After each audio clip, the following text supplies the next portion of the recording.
할렐루야. 이 아침 주님 앞으로 나오셔서 이렇게 주님께 예배함으로 하루를 시작하신 여러분, 주님의 이름을 환영합니다. 우리 함께 사도신경으로 신앙 고백드리며 주님 앞으로 나아가겠습니다. 전능하사 천지를 만드신 하나님 아버지를 내가 믿사오며 그 외아들 우리 주 예수 그리스도를 믿사오니 이는 성령으로 잉태하사 동정녀 마리아에게 나시고 본디오 빌라도에게 고난을 받으사 십자가에 못 박혀 죽으시고 장사한 지 사흘 만에 죽은 자 가운데서 다시 살아나시며 하늘에 오르사 전능하신 하나님 우편에 앉아 계시다가 죄로서 산 자와 죽은 자를 심판하러 오시리라. 성령을 믿사오며 거룩한 공회와 성도가 서로 교통하는 것과 해주시는 것과 몸이 다시 사는 것과 영원히 사는 것을 믿사옵나이다. 아멘. 찬송가 176장 우리 함께 찬양하시겠습니다. 176장 주 어느 때 다시 오실는지 함께 찬양하시겠습니다.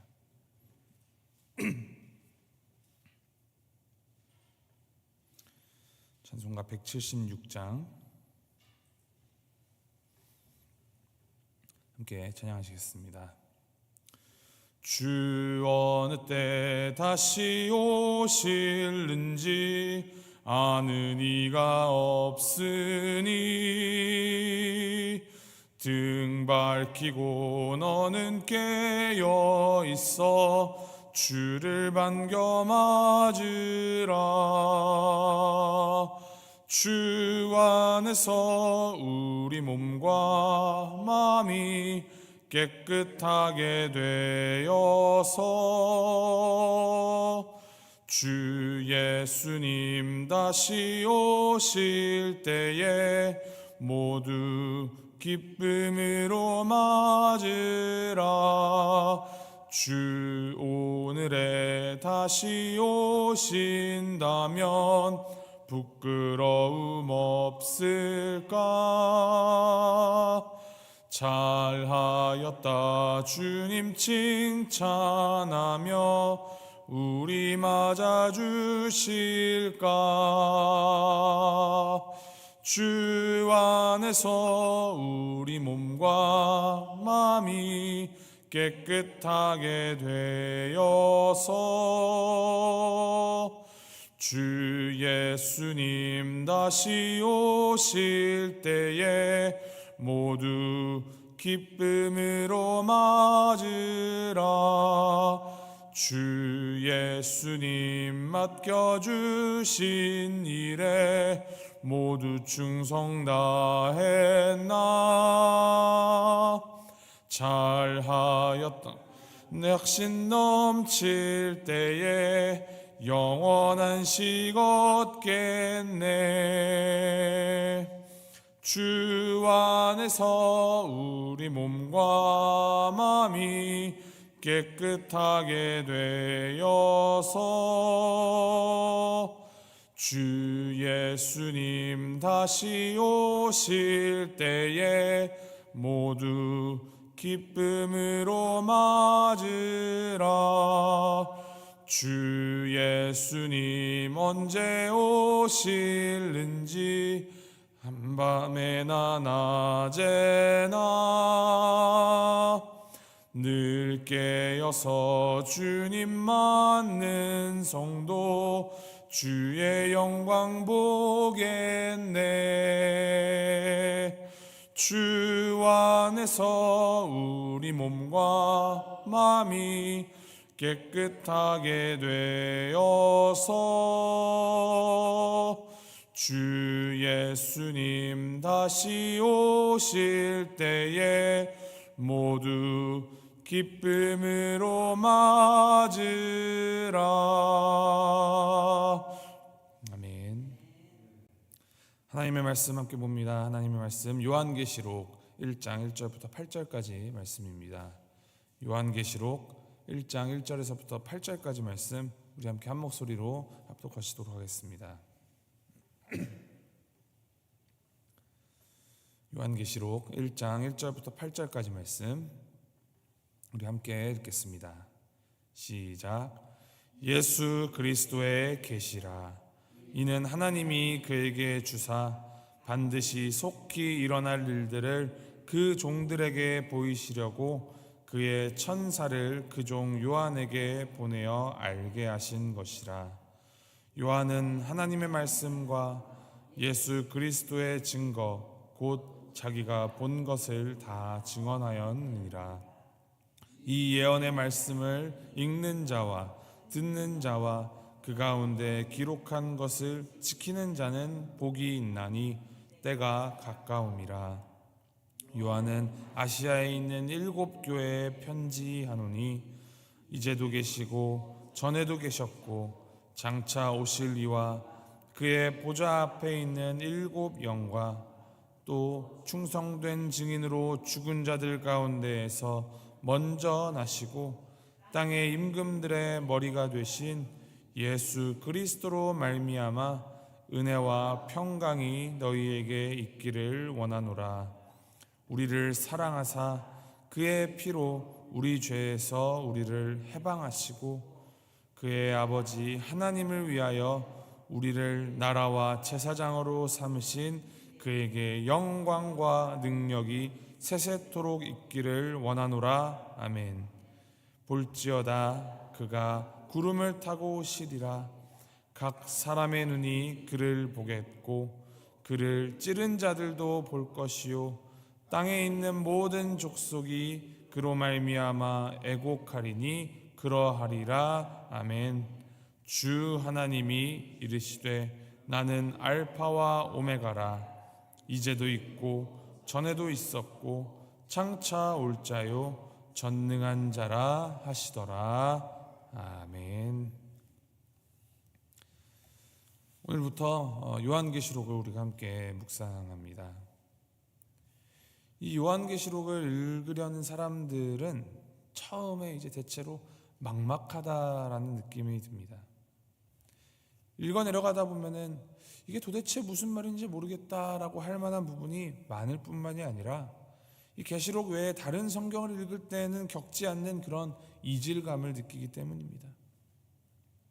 계시록 2장 3장에 나오는 이 소아시아의 7 교회에 대한 이 부분에 대해서는 설교도 많고 또 많이 접하게 되는데 이후 내용들에 대하여 다루는 것은 사실 어렵고 부담스럽게 느껴지는 것이 사실입니다.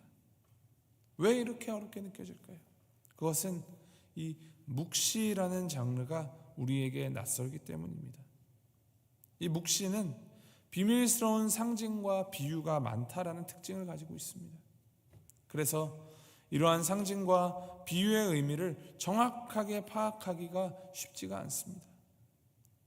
처음 이 묵시로 글이 쓰였을 때에는 독자가, 그 1차 독자 역시 저자와 동일한 시대 상황 가운데 있었기 때문에 이 저자의 의도를 쉽게 이해할 수가 있었습니다.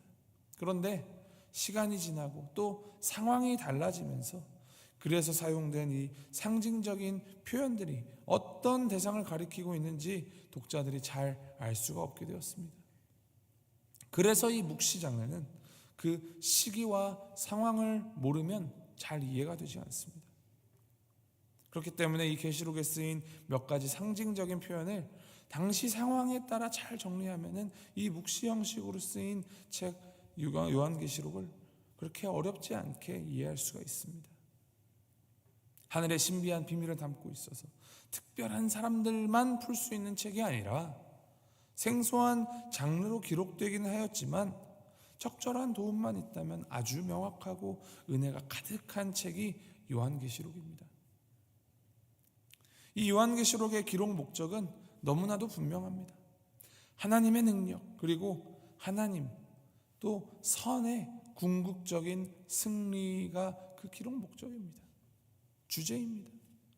지금은 비록 어둡고 비참해 보일지라도 최후의 그 순간에 마침내 진정한 왕이 나타나셔서 영광스럽고 찬란한 승리의 빛을 우리에게 비춰주실 것입니다.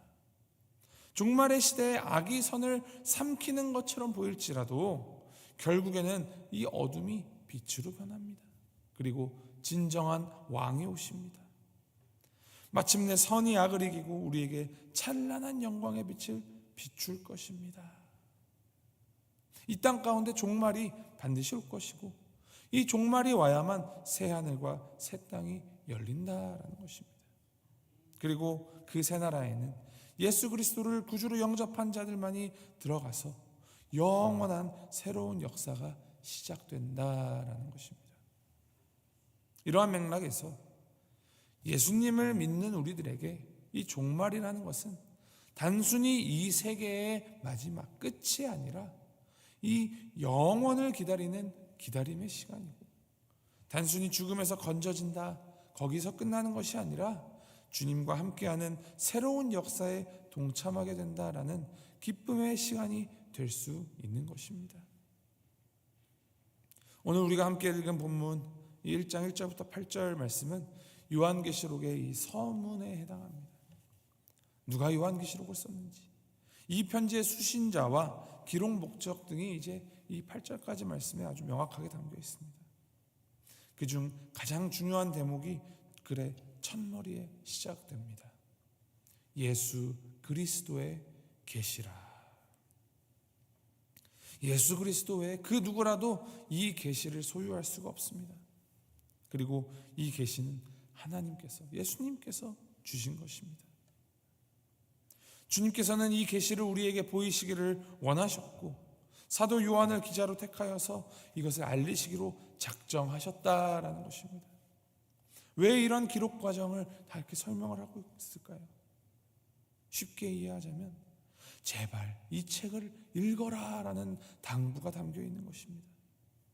이 내용이 정말로 매우 중요하기 때문에 절대로 모르고 지나가면 안 된다라고 설득하기 위하여서 이 전달 과정을 상세히 설명하고 있는 것입니다.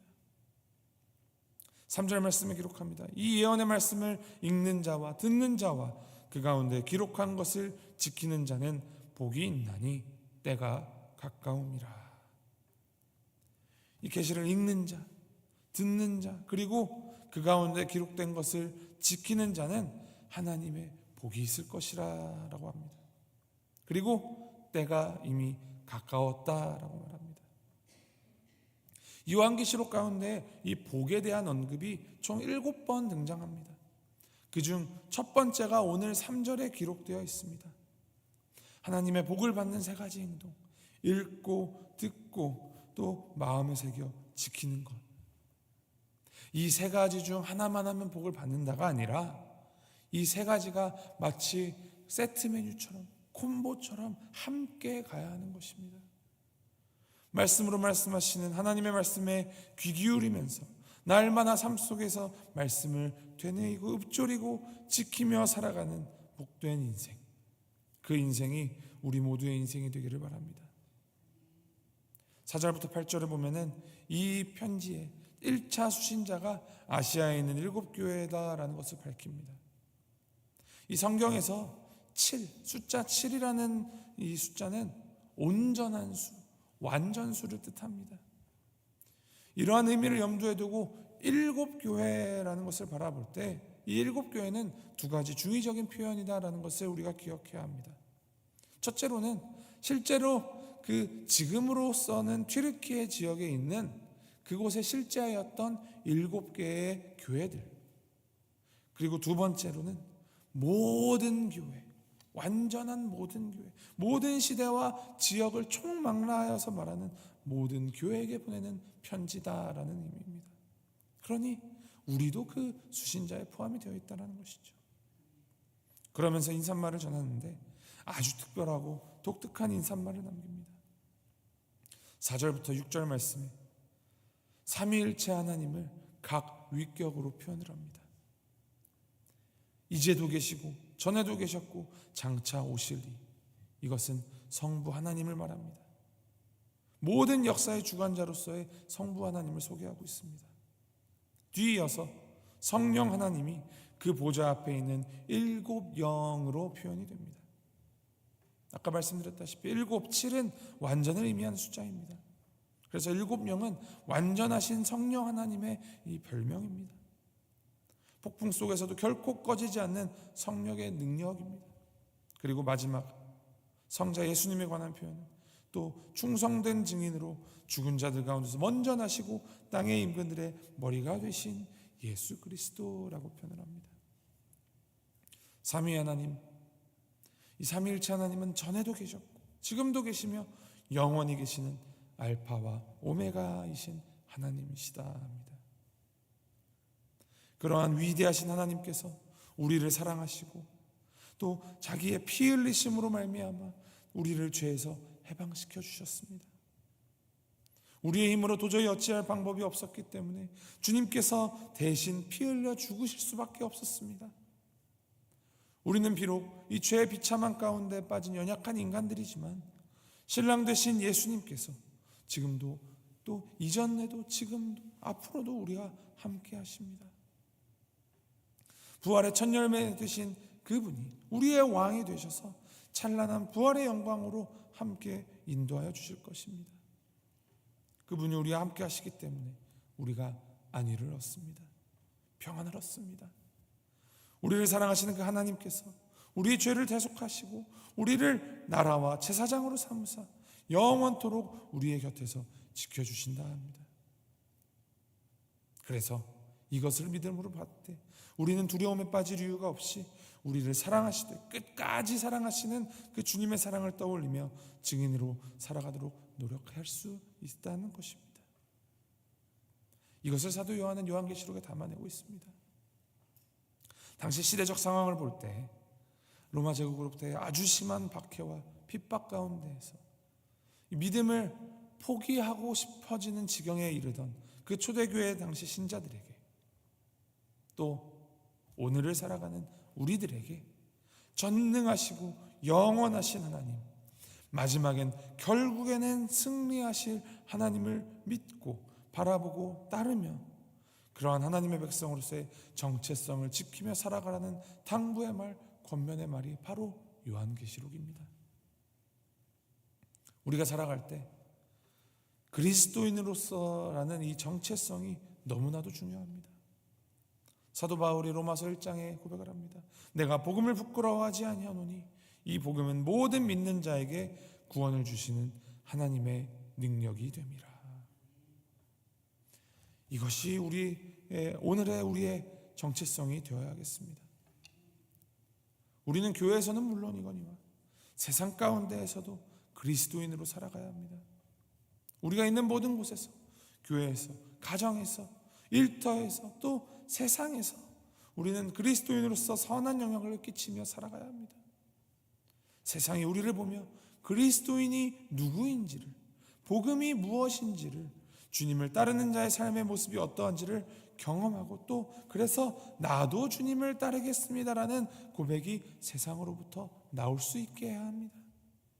그것이 종말을 향하여서 종말 안에서 살아가는 그리스도인의 신앙인의 바람직한 삶의 모습입니다. 이 아침에 우리는 과연 우리의 이 삶의 시간과 공간 가운데에서 어떻게 살아가고 있는지 주님 앞에서 돌아보시기 바랍니다. 나는 그리스도인으로서 그리스도께서 약속하셨고 성취하셨고 또 우리에게 허락하신 그 최후의 승리에 걸맞는 삶을 살아가고 있는가? 오늘 말씀에 증언합니다. 주 하나님이 이르시되 나는 알파와 오메가라. 이제도 있고 전에도 있었고 장차 올 자요 전능한 자라 하시더라. 전능하신 영원하신 신실하신 하나님, 우리와 함께 하시는 그 하나님을 바라볼 때 우리는 넉넉히 승리할 수 있습니다. 우리가 아니라 예수님이 승리하셨기 때문입니다. 이것을 기억하며 오늘 또 한 주간을 살아가실 때 주님 손에 붙들려서 살아가는, 우리를 붙드시는 그 주님의 손을 삶으로 드러내는 그리스도인으로서 살아가는 우리가 되기를 주님의 이름으로 소망하고 축복합니다. 우리 말씀 붙들면서 함께 각자의 목소리로 기도하시겠습니다. 함께 기도하실 때 우리가 이 종말을 살아가는 이 시대라는 것을 다시 한번 상기하시면서 알파요 오메가이신 우리 하나님 손 꼭 붙들고 살아가겠노라 결단하시면서 기도하시기 바랍니다. 오늘을 살아가는 우리가 장래에 약속된 이 확실한 은혜를 붙들고 그 은혜에 걸맞게 살아가는, 말씀을 읽고 듣고 또 지키며 살아가는 복된 삶 살아가게 하여 주시옵소서. 삶 가운데 영적인 공급을 계속하여 받게 하시고 그 공급을 건강하게 소화하여서 이 영적 에너지를 선한 영향력을 발산함으로 복음을 확장하는 삶 살아가게 하시옵소서. 우리 일상이 주님 보시기에 심히 좋은 일상 되게 하여 주시옵소서. 우리 함께 결단하시면서 하나님 앞에 기도하십니다. 우리 각자 목소리 내어서 함께 기도하시겠습니다. 하나님 아버지 감사합니다. 이 아침 우리에게 말씀해 주시고 요한계시록을 통하여서 그 하나님의 최후의 승리를 약속하였으니 다시 한번 확증하게 하시니 주님 감사드립니다. 아버지 우리에게 보이신 정말 우리가 알기를 원하시는 하나님의 마음을 우리가 알고 원합니다. 하나님의 바람에 따라서 우리가 주님의 뜻을 알게 하시고 그 최후 승리를 이루시고 또 우리에게 약속하신 우리 주 예수 그리스도를 바라보며 그 예수님의 믿는 그리스도인으로서 이 삶을 살아갈 수 있도록 주님께서 인도하시고 붙들어 주시옵소서. 하나님 아버지 우리 성도님 한 분 한 분 주님께 지켜주셔서 그 최후 승리가 우리 모두에게 허락되었음을 믿으면서 우리가 각자의 삶의 자리 가운데에서 하나님 나라의 그 복음을 확장시켜 나가는 삶 살아가게 하시옵소서. 선한 영향을 끼치는 삶 살아가게 하시옵소서. 그 승리가 우리에게 주어졌음을 알고 그 승리에 더 많은 사람들을 초청하는 삶 살아가게 하시옵소서. 그리할 때 우리 가운데 우리가 종말의 이 시대를 살아가면서 주님께서 원하시는 모습으로 주님께서 우리에게 맡겨주신 그 사명들을 우리가 감당하면서 살아가는 우리 성도의 삶이 되기를, 교회의 삶이 되기를 간절히 소원하오니 주님 함께 하시고 붙들어 주시옵소서. 힘들고 어렵고 또 고난 받을 때에도 그 가운데에서도 하나님이 우리와 함께 하시며 하나님께서 위대하시고 전능하시다라는 것을 붙들며 그 가운데서 위로를 받고 힘을 얻고 아버지 주님을 동력 삼아 살아가는 우리가 될 수 있도록 주님 인도하시고 붙들어 주시옵소서. 한 주간의 삶 가운데 승리하신 주님 아버지 하신 주님의 그 평안이 우리 안에 있음을 늘 기억하면서 경거망동하지 아니하고 오직 하나님 안에서 우리가 살아갈 수 있도록 주님 인도하여 주시옵소서. 우리 함께 주기도문으로 예배 마치도록 하겠습니다. 하늘에 계신 우리 아버지여, 이름이 거룩히 여김을 받으시오며 나라의 마옵시며 뜻이 하늘에서 이룬 것 같이 땅에서도 이루어지이다. 오늘날 우리에게 일용할 양식을 주옵시고 우리가 우리에게 죄 지은 자를 사하여 준 것 같이 우리의 죄를 사하여 주옵시고 우리를 시험에 들게 하지 마옵시고 다만 악에서 구하옵소서. 대개 나라와 권세와 영광이 아버지께 영원히 있사옵나이다. 아멘.